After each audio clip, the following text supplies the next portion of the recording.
가끔 인터넷을 보다 보면요. 정말 우연히 시간을 뛰어넘는 그런 이야기들을 발견할 때가 있잖아요. 오늘 우리가 같이 볼 이 웹페이지가 바로 그런 경우예요.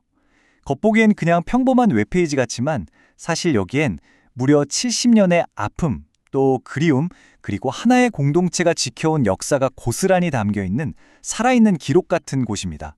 자, 지금부터 그 비밀을 같이 한번 파헤쳐 보시죠. 미수복 경기도 개풍군민회. 어떠세요?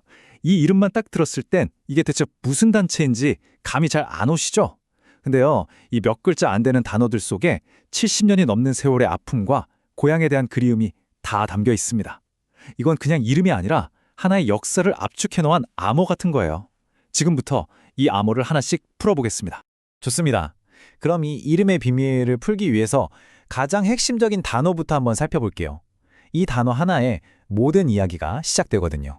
바로 미수복이라는 단어입니다. 이게 모든 이야기의 시작점이에요. 말 그대로 되찾지 못한 영토라는 뜻이죠. 그러니까 70여 년 전에 전쟁 때문에 하루아침에 갈 수 없는 땅이 되어버린 고향. 지도에는 분명히 있는데 다시는 밟을 수 없는 바로 그 땅에 대한 슬픈 역사가 이 미수복이라는 한 단어에 응축되어 있는 겁니다. 자, 이제 퍼즐이 좀 맞춰지시죠? 미수복된 경기도 개풍군 출신 사람들의 모임, 민회 맞습니다. 이건 바로 전쟁으로 고향을 잃은 사람들과 그 후손들이 서로를 위로하고 기억을 나누기 위해 만든 온라인 공간의 이름이었던 거예요. 현실에선 갈 수 없는 고향을 이 디지털 세상 안에 다시 세운 거죠. 그러면 이분들은 이 디지털 공간에서 뭘 하고 있을까요? 그냥 옛날 얘기만 나누는 그런 곳일까요? 전혀 아닙니다. 이분들의 활동을 들여다보면요. 이 커뮤니티가 과거에만 머물러 있는 게 아니라 얼마나 현재를 치열하게 살아가고 있는지 알 수 있어요. 여기 이 타임라인 한번 보세요.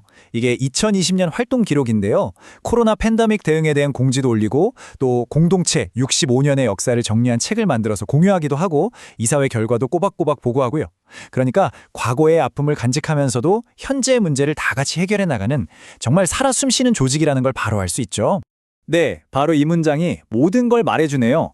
이것은 먼지 쌓인 기록 보관소가 아니다. 이분들은 이 간단한 온라인 게시판을 통해서 과거를 기리는 동시에 바로 지금 현재를 함께 살아가고 있는 겁니다. 정말 대단하지 않나요?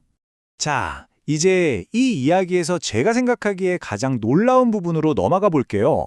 바로 이 커뮤니티의 규모에 대한 건데요. 아마 처음 이 숫자를 보시면 조금 의아하게 생각하실 수도 있어요. 네, 회원 수가 딱 49명입니다. 근데 이 숫자를 보고 에이, 겨우? 라고 생각하면 절대 안 돼요.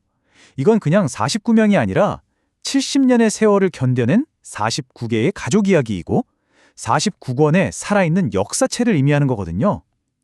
한 분 한 분이 잃어버린 고향의 기억을 짊어지고 있는 세상에서 가장 소중한 유산인 거죠. 그러면 이 소중한 유산은 어떻게 다음 세대로 이어질 수 있을까요? 바로 여기에 그 답이 있습니다. 초대 링크를 만들어서 카톡이나 문자로 쉽게 공유하고 또 가입 절차도 아주 간단하게 만들어서요. 다음 세대들이 편하게 들어올 수 있도록 하는 거죠. 우리가 매일 쓰는 이런 기술들이 이분들에게는 역사의 횃불을 넘겨주는 아주 중요한 디지털 생명줄 역할을 하고 있는 겁니다. 자, 이제 마지막으로 이 작은 웹페이지 하나가 우리에게 던지는 더 큰 의미에 대해서 한번 생각해 볼 시간입니다. 도대체 왜 이 49명의 이야기가 우리 모두에게 중요한 걸까요? 이 그림이 모든 걸 정말 잘 보여주는 것 같아요. 왼쪽을 보시면 SNS 공유, URL 복사 같은 아주 현대적인 디지털 도구들이 있죠. 근데 이게 오른쪽의 정체성, 공동체, 기억 같은 인간의 가장 근본적이고 오래된 피로와 딱 연결되고 있습니다. 그러니까 가장 새로운 기술이 가장 오래된 인간의 염원을 지켜주고 있는 셈이에요. 오늘 이야기를 한번 정리해 볼게요. 첫째, 디지털 공감이 실향민들에게는 새로운 집이 될 수 있다는 것. 둘째, 우리가 쓰는 이런 간단한 온라인 도구들이 세대를 넘어서 역사를 보존하는 힘이 있다는 것.